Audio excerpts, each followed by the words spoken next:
आदर सैनिक भाइयों, मेरा प्रणाम। सभी सैनिक समाज के भाइयों को मैं आज आपके समक्ष किसी बात के लिए हाजिर हुआ हूं। आशा है आप मेरी बात तसल्ली से सुनेंगे। और मैं ये चाहूँगा इस बात को शुरू होने से पहले यह वीडियो मैं राधे सैनी न्यूज़ 24 पर सैनी पर डाल रहा हूँ। आप इसे लाइक और शेयर करके सैनिक समाज के एक एक घर तक पहुँचाएं, क्योंकि आज समाज के ऊपर एक ऐसी टिप्पणी की गई है जो मेरी बर्दाश्त से भी बाहर हो रही है। मैं बहुत शांत आदमी हूं, मगर जब समाज की बात आएगी तो मैं शांत आदमी नहीं रहूंगा। ना ही मैं शांत आदमी रहूंगा, ना ही अपने पूरे समाज को शांत रहने दूंगा। हम ये नहीं कहते हम लड़ाई झगड़े दंगे करने वाले आदमी हैं, वो नहीं है, मगर समाज के ऊपर जो बात आती है तो उसमें हम भी उसी वंश से हैं जिस वंश से भगवान राम थे, जिसी वंश से आज ये पूरा समाज चल रहा है। आज तुम हमारे वंश पे कलंक लगा रहे हो। तो सबसे पहले मैं ये चाहता हूं, मैं भागीरथ सेना से हूं। भागीरथ सेना के आदरणीय हमारे जो संचालक हैं सोनू सैनी जी, सुदर्शन जी, मेरा प्रणाम। आपको मैं प्रणाम करता हूं सर।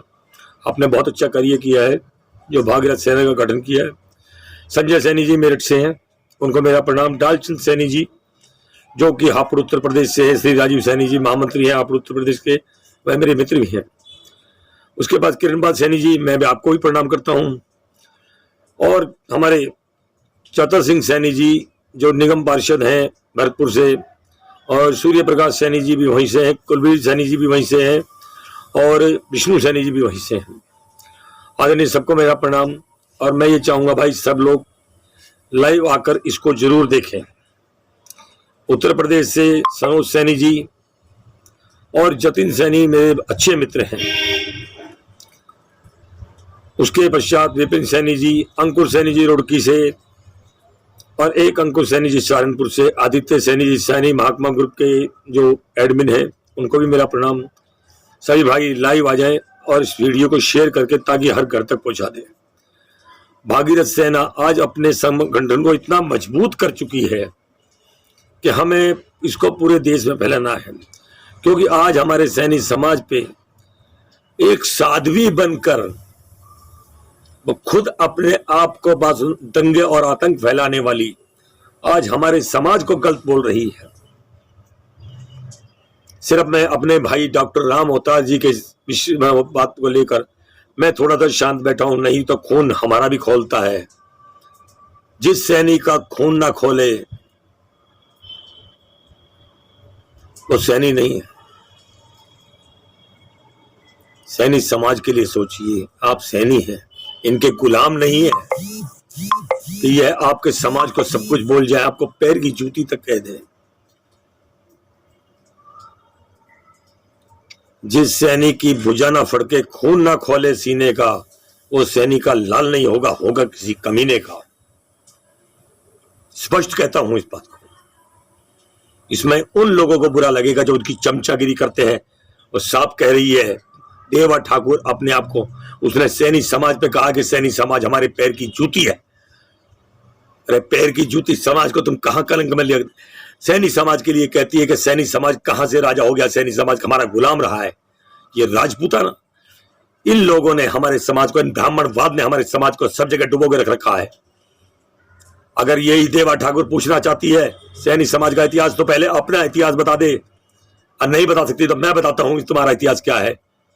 वो कहती है कि हमारे इतिहास के बारे में बता के देखिए, हमारा इतिहास तो राजपूताना रहा है और हम तो ऐसे रहे हैं कि हमने राज किया है। राज करने वाला जयचंद भी था जो अपनी कौम का ही गद्दार था, वह भी राजपूत ही था, जिसने पृथ्वीराज चौहान अपने ही कौम से गद्दारी करी थी। तुम अपने कौम के नहीं तो किसके होगे? शर्म आती है तुम्हारे जैसे लोगों पे, जो तुम समाज में देश में दंगे भड़काने के काम करते हो।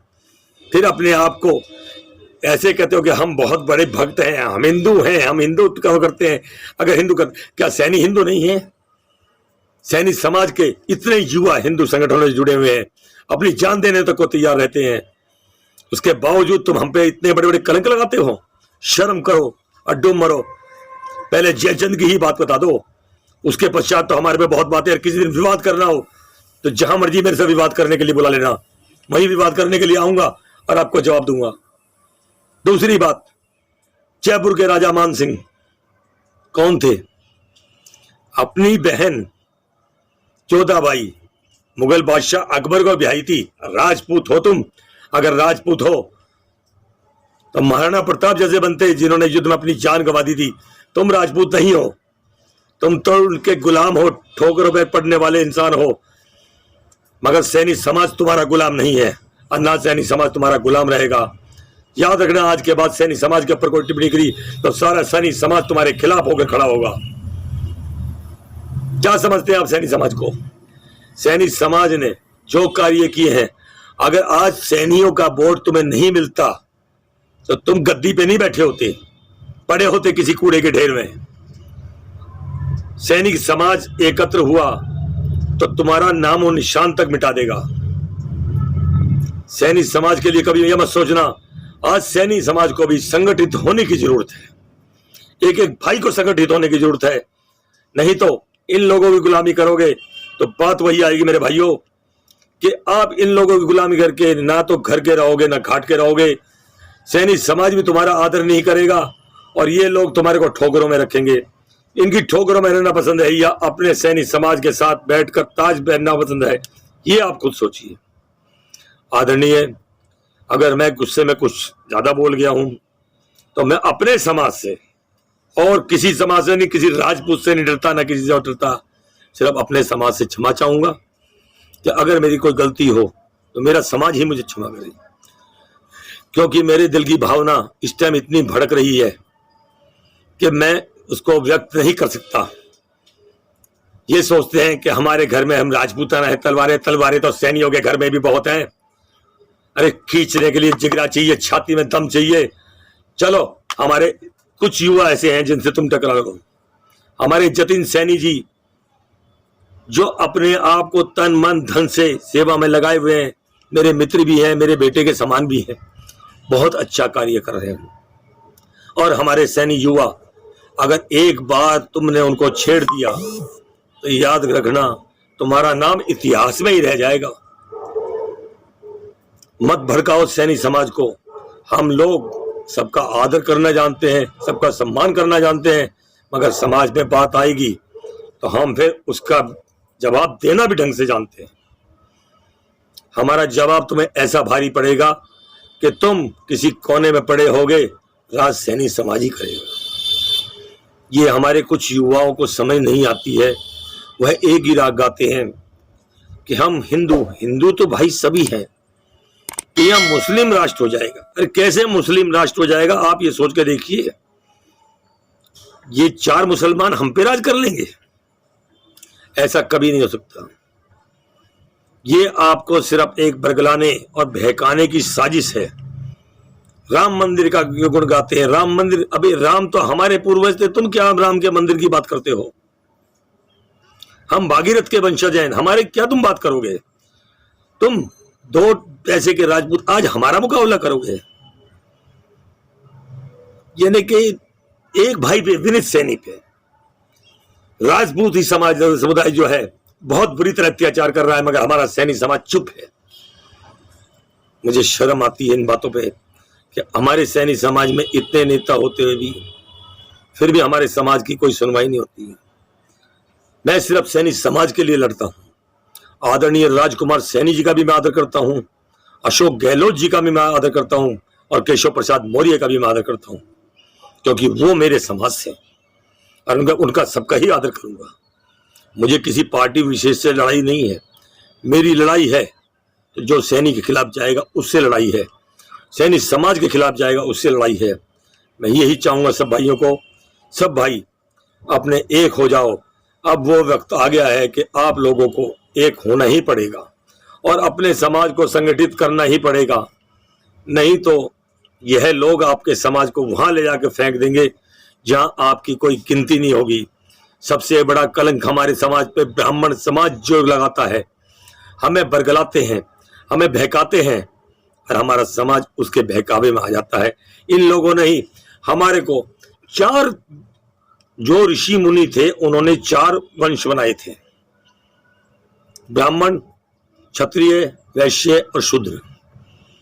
ये नए नए महात्मा आते हैं, उन्होंने इन जो 4 वंशों को तब बांट के क्या कर दिया, ब्राह्मण अपनी जगह ही रहा, क्षत्रिय अपने ही जगह रहा, वैश्य अपने ही जगह रहा, मगर हम अपने और शूद्र अपनी जगह हैं, मगर शूद्रों को डबल बेनिफिट मिल गया। हम कहते हैं अच्छी बात है, एक यानी कि थोड़ा सा जो दलित वर्ग है उनको अच्छा वो मिलना चाहिए, मगर हम भी क्षत्रिय ही हैं। हमारे समाज को तोड़ के ओबीसी में डाल दिया, एसटी में डाल दिया, एससी कर दिया, इन्होंने हमारे को इस तरह यानी कि फूट दिया, और हमारे समाज के साथ यानी कि अन्याय पे अन्याय कर रहे हैं। क्या आरक्षण मिलता है आपको? क्या आप ओबीसी में 36 कास्ट आती है, 36 कास्टों में तुम्हारा आरक्षण रह कितना जाता है? क्या आपके बच्चों को सरकारी नौकरी मिलेगी? सबसे पहली बात तो मैं आपसे ये पूछना चाहता हूं, आप जो ये चिल्लाते हैं बीजेपी, कांग्रेस, फलानी पार्टी, ये पार्टी, वो पार्टी, क्या ये पार्टियां आपके साथ उस समय खड़ी होंगी जिससे हम आपके ऊपर कोई विपदा आएगी? नहीं, कोई पार्टी आपका साथ नहीं देगी। क्या आप अपने बच्चों की शादी ये देख के करेंगे कि मैं बीजेपी का हूं तो बीजेपी वाले से शादी कर दूं, कांग्रेस का हूं तो कांग्रेस वाले से शादी कर दूं, या मैं समाजवादी पार्टी का हूं तो समाजवादी पार्टी पर से, या आम आदमी पार्टी का हूं तो आम आदमी से? ये कोई सभ्य ढंग नहीं है। अपने समाज के साथ चलो, अपनी सभ्यता के साथ चलो। हमारी सभ्यता पे खिलवाड़ हो रहा है। हमारे आदरणीय,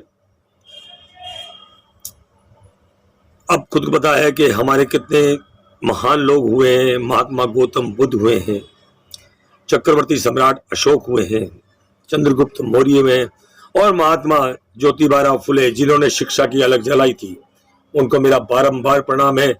और माता सावित्रीबाई फुले ने भी शिक्षा की अलग जगाई। आज भरतपुर के अंदर सैनिक समाज में काफी एकता हो चुका है। मैं उन्हें प्रणाम करता हूं, उनकी एकता को प्रणाम करता हूं, और मैं ये चाहता हूं पूरे देश में सैनिक समाज की एकता हो। भाइयों, अगर अब भी नहीं जागे तो तुम मिटा दिए जाओगे। इसलिए मेरी सैनिक समाज से प्रार्थना है कि आप जागें, अपने समाज के साथ चलें, अपने संगठनों से जुड़ें, और मैं ये भी कहूंगा कि सारे संगठनों के एक हो जाएं और एक महासंगठन बना ले। अगर हमारा एक महासंगठन बन गया तो ध्यान रखें, ये नेता कल तक जिनके तुम पास जाते थे, ये तुम्हारे पास आएंगे और कहेंगे साहब क्या काम है, हमें बताइए। हमें इनकी जरूरत नहीं है, हमें अपने सैनिक समाज को ऊपर उठाना है, अपने सैनिक समाज के लोगों को ऊपर उठाना है। जय सैनिक समाज, जय हिंद, जय भारत, जय महात्मा ज्योतिराव फुले, जय माता सावित्रीबाई फुले, जय महाराजा सूरसेन सैनी। मैं आप सबका प्रणाम करता हूं और आशा करता हूं कि आप सब अपने समाज के साथ जाएंगे।